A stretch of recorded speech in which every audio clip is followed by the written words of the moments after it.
Hello mga bata! Magandang araw!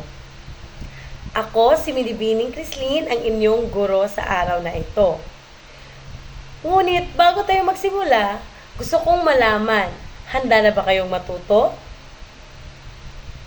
Mahusay, ako ay handa na rin kayong turuan.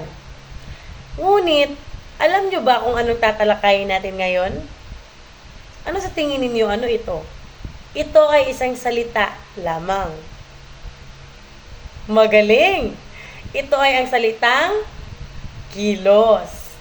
Ano kaya ang tinatawag sa salitang kilos? Inuulit ko, ito ay salitang nagsasaad ng kilos. Ano sa tingin niyo? Ito ay ang pandiwa. Sabay-sabay. Ito ay ang pandiwa. Magaling! Ngayon, alamin natin kung ano nga ba ang pandiwa. Ating basahin. Ang pandiwa ay salitang nagsasaad ng kilos, galaw o pangyayari. Ang pandiwa ay bahagi ng pananalita na nagsasabi ng kilos, galaw o pangyayari. Kaya ibig sabihin, sinasabi nito kung ano ang ginagawa, ginawa o gagawin ng isang tao o bagay. Mahalaga ang pandiwa dahil ito ang nagbibigay buhay sa pangungusap. Ito ay nagbibigay ng buhay sa pangungusap dahil mas naiintindihan natin kung ano ang ginagawa ng isang tao sa pangungusap. Ngayon, alamin natin, bakit mahalaga ang pandiwa? Kahalagahan ng pandiwa. Ating basahin. Mas magiging malinaw ang pangungusap kapag may pandiwa. Tulad ng sinabi ko kanina, mas naiintindihan natin ang ating binabasa. Pangalawa, ipinapakita nito kung ano ang ginagawa, ginawa, o gagawin pa lamang. Maaring nasa iba't ibang aspeto tulad ng naganap, nagaganap, o magaganap pa lamang. Bibigyan ko kayo ng maraming halimbawa upang mas maintindihan kung ano nga ba ang pandiwa. Ito ang mga halimbawa. Tignan natin ang aking ipapakita. Sa unang litrato, tignan nyo kung ano ang ginagawa ng lalaking bata sa litrato. Ito ay mahusay. Ang batang lalaki ay nag-e-ehersisyo. O sa Ingles, ito ay nag-e-exercise. Ito ay halimbawa ng pandiwa dahil ito ay nagsasaad ng kilos. Magaling. Ano naman sa tingin ninyo ang ginagawa ng batang babae? Ito ay naglalakad. Magaling mga bata. Habang naglalakad, ito ay gumagawa ng kilos. Kaya ibig sabihin, ito ay ang pandiwa o ito ay pandiwa dahil ito ay nagsasaad ng kilos o nagpapakita ng kilos ng isang tao. Meron pa akong ibang halimbawa dito. Ito naman, ano ang ginagawa ng babaeng bata dito sa litrato? Ito ay tumatakbo. Mahilig din ba kayo tumakbo? Kaya habang kayo tumatakbo, ito ay pandiwa na. Hindi nyo napapansin pag tayo ay gumagawa ng kilos, ito ay tinatawag na pandiwa. Ito yung ginagawa ng lalaki sa litrato. Ano ang kanya ginagawa? Ito ay nagbabasa. Magaling. At ito ay halimbawa rin ng pandiwa. Dito naman sa aking ipapakita. Ang batang lalaki ay nagsusulat. Ito ay nagsasaad din ng kilos. Kaya ito ay pandiwa. At ito namang batang kumakain. Ano ang pandiwa? Kumakain, di ba? Kaya ito ay halimbawa rin. Magaling. Ito namang batang babaeng mag-isa. Ano ang kanyang ginagawa? Ang batang babae ay kumakanta. Ito ay halimbawa ng pandiwa dahil nagsasaad din ito ng kilos. Ito namang lalaki at babae na magkatabi. Sila ay sumasayaw. Kaya ito din ay halimbawa ng, ano nga ulit yon? Pandiwa. Mahusay. At ito naman, ano kaya sa tingin ninyo? Itong batang nasa tubig, ano ang kanyang ginagawa? Ito ay lumalangoy, kaya ito ay nagsasaad ng kilos. At ito ay pandiwa. Magaling! Ano naman kaya sa tabi nito? Ang batang ito ay nagtatanim ng halaman. Ito ay ginagawa niya ang kilos na tinatawag natin na pandiwa. Mahusay. Ngayon naman, paano ba natin ilalagay ang pandiwa sa pangungusap? O paano natin malalaman na ito ay pandiwa sa isang pangungusap? Simple lamang. Kapag ito ay nagsasaad ng kilos. Mahusay. Ngayon naman, pangungusap na naman ang aking ipapakita. Unang pangungusap, nag-ehersisyo si Ana sa umaga. Ano kaya sa tingin niyo ang pandiwa? Magaling! Nag-ehersisyo. Yan ang pandiwa. Dahil ito ay nagsasabi sa kilos ni Ana. Magaling. Sa pangalawa naman, naglalakad ang mga bata sa parke. Ano sa tingin niyo ang pandiwa?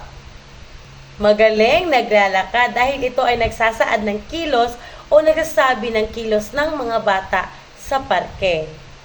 Magaling.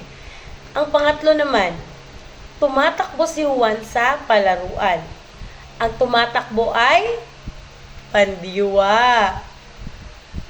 Ngayon naman, pumunta tayo sa ika-4 na pangungusap.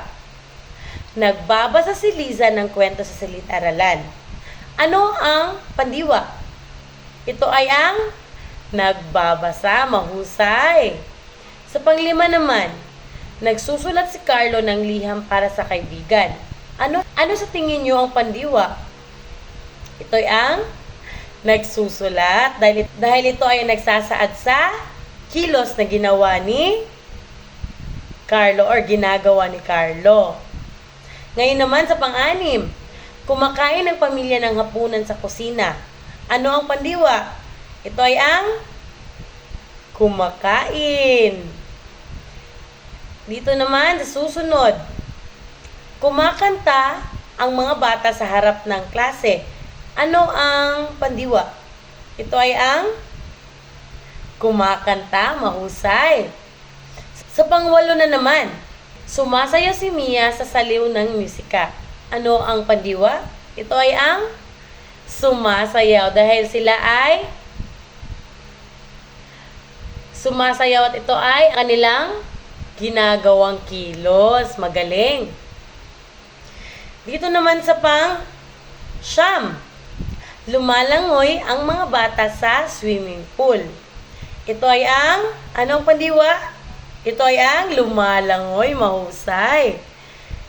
Dito naman sa susunod na pangungusap, ang pang-10, nagtatanim si Lolo ng mga gulay sa bakuran. Ano ang salitang kilos o ang pandiwa? Nagtatanim. Mahusay. Sa susunod na naman tayo na pangungusap, nagsasampay si nanay ng mga damit sa labas. Ano ang pandiwa? Ito ay ang nagsasampay. Ito, sa huli nating pangungusap, nag-iigib si Pedro ng tubig sa balon. Ano ang pandiwa o nagsasaad ng kilos? Ito ay ang nag-iigib. Mahusay. Magaling mga bata. Magaling mga bata. Ngayon naman, susukatin natin kung gaano nyo naunawaan ang ating aralin. Tungkol sa, ano nga ang ating pinag-aralan? Ito ay ang salitang nagsasaad ng kilos at ito ay pandiwa. Ngayon, susukatin natin kung gaano nyo naunawaan ang ating aralin. Makinig kayong mabuti sa panuto dahil mahalaga ito na inyong sundin. Tignan nyo ang aking papakita. Ito ay pagtataya. Una, isulat muna sa itaas ang inyong pangalan at grado at pangkat. May makita kayo dyan?